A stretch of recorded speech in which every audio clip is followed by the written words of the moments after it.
En el año 1957 la historia de Colombia se partió en dos. Terminaba un gobierno militar y una junta conformada por oficiales de las fuerzas militares preparaba el terreno para el comienzo del Frente Nacional, el acuerdo entre los partidos liberal y conservador, cuyos militantes habían permanecido por muchos años en una guerra civil no declarada. En medio del conflicto conocido como la época de la violencia, los sectores que conformaban la nacionalidad comprendieron que necesitaban hacer del país un productor competitivo que garantizara el desarrollo y bienestar de su población.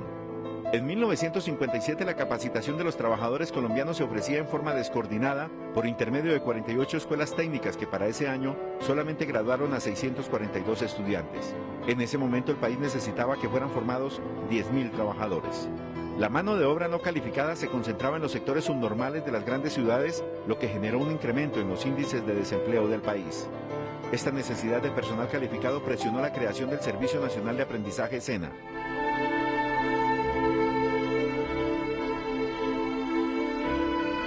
Entonces, unieron esfuerzos los trabajadores organizados, empresarios y la Organización Internacional del Trabajo, que planearon e hicieron realidad un establecimiento público del orden nacional, con patrimonio propio e independiente y con autonomía administrativa que se encargara de prestar el servicio de formación profesional integral. El doctor Rodolfo Martínez Tono se embarcó en el sueño que se convertiría en la que sería la obra de su vida. Él no imaginaba que aquella idea concebida a la orilla del lago Lehmann en Suiza, durante una cena con Francis Blanchard, director de la División de Formación de la Organización Internacional del Trabajo, OIT, se transformaría en el SENA. El nombre SENA lo escogió Martínez Tono, quien admiraba el río Sena que cruza a París, la ciudad Luz, capital de Francia, donde estudió aspectos relacionados con la formación profesional. Mediante el decreto 118 del 21 de junio de 1957, expedido por la Junta Militar, se creó el Servicio Nacional de Aprendizaje. Se estableció que contaría con recursos propios, inicialmente provenientes de la quinta parte del aporte patronal, que las empresas debían hacer al subsidio familiar y que equivalía al 5% del valor de la nómina. Sus funciones, definidas en el decreto 164 del 6 de agosto de 1957, eran brindar formación profesional a los trabajadores, jóvenes y adultos de la industria, el comercio, la agricultura, la minería y la ganadería. Asimismo, su fin era proporcionar instrucción técnica al empleado, formación acelerada para los adultos y ayudarles a los empleadores y trabajadores a establecer un sistema nacional de aprendizaje. Y se abrieron centros de capacitación a estudiantes y trabajadores con programas ordenados y dirigidos a cubrir las necesidades laborales y técnico-educativas con base en estudios que mostraban las necesidades regionales, con tecnologías avanzadas y con el espíritu formativo para hacer de sus alumnos los mejores colombianos. En 1957 empezó a sesionar el Consejo Directivo Nacional en un edificio ubicado en la calle 20 con carrera octava por espacio de 3 años. Organizaciones sindicales como la Confederación de Trabajadores de Colombia, CTC, y la Unión de Trabajadores de Colombia, UTC, respaldaron al SENA para que cumpliera un papel fundamental en el desarrollo del país. Como en toda gran empresa, el comienzo fue difícil. Las primeras clases se dictaron en las aulas del Politécnico Central y de la Universidad Nacional. También en improvisadas carpas de circo, levantadas en ciudades y municipios con el fin de ampliar su cobertura.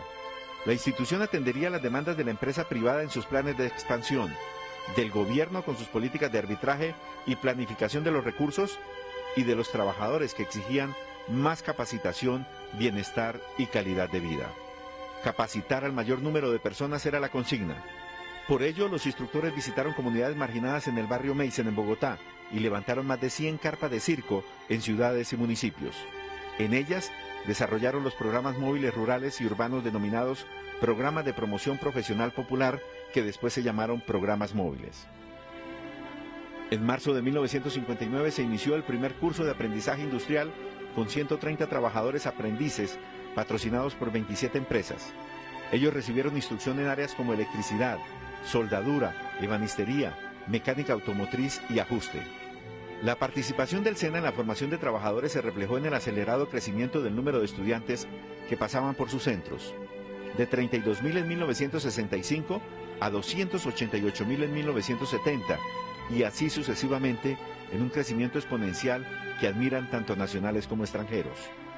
Una gran masa de trabajadores comenzó a ver en las oportunidades de capacitación en el SENA un nuevo y efectivo vehículo que les permitía elevar su posición social con base en los nuevos conocimientos adquiridos. En la década de los años 60 los centros de formación pasaron de 31 a 50. La formación no tradicional fuera de los centros representó el 35% del total y se crearon los centros agropecuarios y la división agropecuaria.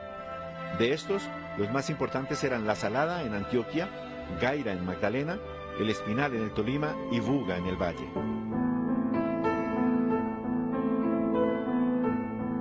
Entre 1969 y 1973 se propuso atender las demandas de formación de desempleados y subempleados en las áreas urbanas y definió nuevas políticas y perspectivas que se hicieron efectivas en 1974. Es el SENA que mira con optimismo los retos que tiene para el siglo XXI.